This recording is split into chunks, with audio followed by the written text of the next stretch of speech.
everyone and welcome back to my channel. Thank you so much for stopping by. My people, a serious argument is still happening in Nigeria National Assembly over the new tax reform bill, especially about how VAT from alcohol sales should be shared. The main issue here is whether northern states where alcohol is banned due to religious reasons should receive a share of the tax collected from its sales in other parts of the country. Senator Dickson, former governor of Bayelsa State, made a strong point here, saying it is unfair for states that don't sell alcohol to still benefit from the tax on it. He mentioned that some states in the north like Kano and Sokoto have Sharia laws that ban alcohol, yet they still get a share of the revenue. Who does that? My people, let me not waste your time. Let us watch this video together, and do not forget to share your opinion in the comment section. Bayelsa West. The president arise to lend my voice to the motion that these bills introduced by the executive as part of a comprehensive tax reform in our country be read a second time. In doing so, Mr. President, I remind us that by our rules, at this stage, we are to discuss the general principles and not specific details and provisions. And I rise to say that I agree in general the need for a comprehensive tax reform in our country. We don't have an economy that is taxation based and taxation driven. It's an economy that is sometimes difficult to track, sometimes difficult to predict. And that's not the best for us. In our system, if you look at the tax ratio, even in African countries, our tax reliance is just about 7% or even less, 7% of our population. Compared to the GDP, the tax to GDP ratio, this country is one of the least. And that doesn't speak to progress, it speaks to stagnation and backwardness. Even the African ratio is 15% tax to GDP.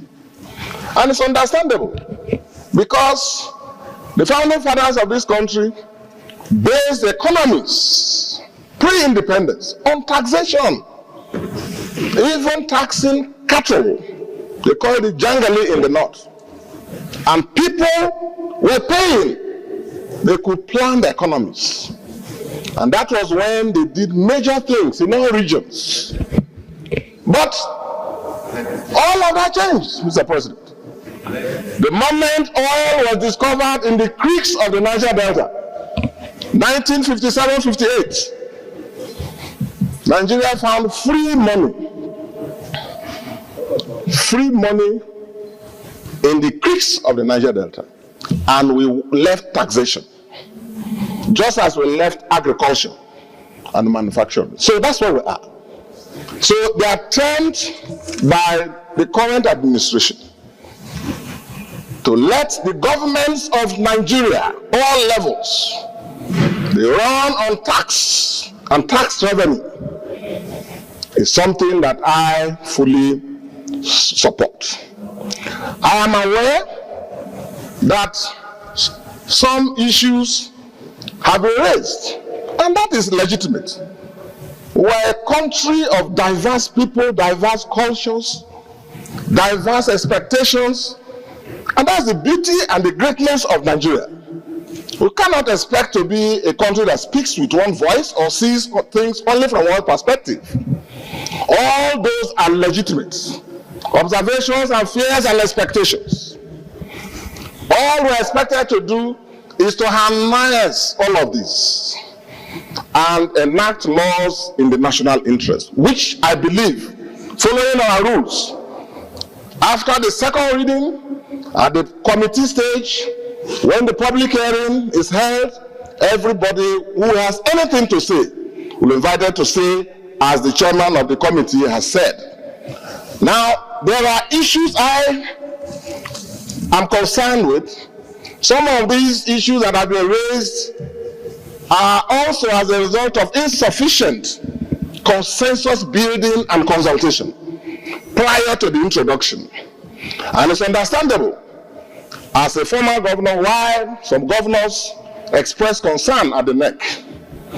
That is legitimate. That consultation should have taken place. And I believe between now and at the end of our legislative activities, more consultations will happen. But that does not detract from the essence of the legislations that have been sent to us. For example, there is emphasis on derivation according to taxation. And the attempt now is to encourage states to be productive. And why not? A situation where states will abandon their core responsibility to create an enabling environment, attract investment, promote economic activities, so that that state can boost its revenues. That's a good thing, that's not a bad thing.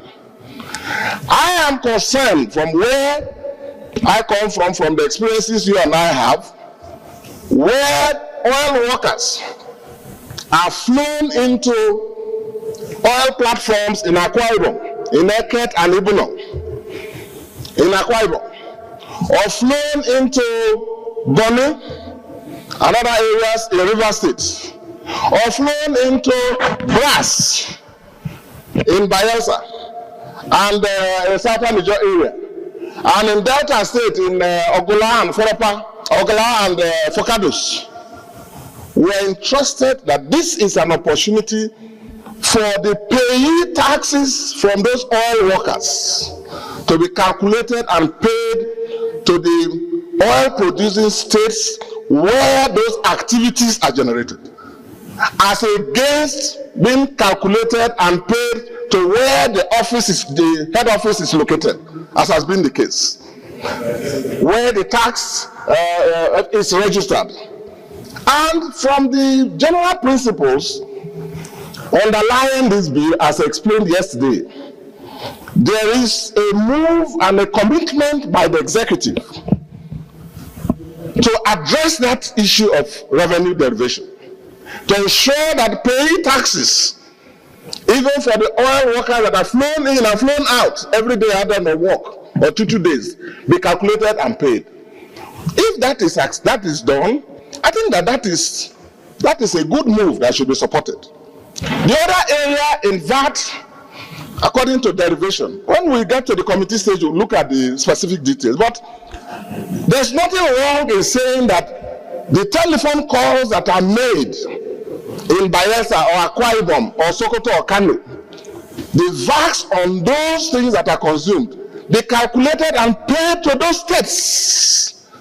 And we are told that that is the essence of these bills. And there's nothing wrong about it. Because VAT is a consumption tax, it's not a production tax.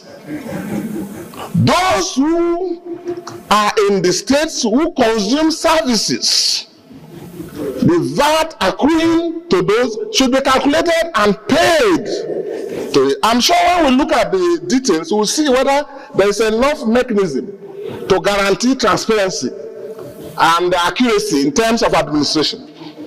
Those are some of the things we'll fine-tune. So, Mr. President, this is a good move, and there is an effort also to reduce the burden of taxation on Nigerians. Corporate taxes by the proposal. If you read the bills, there's a proposal to reduce corporate taxes from next year, reducing it from the 30% that it is currently to 25%. So that is a good move. And there's also a move to remove the people at the lowest level in terms of their salaries and so on, to exempt them completely from taxation. These are good things in this bill that should be encouraged.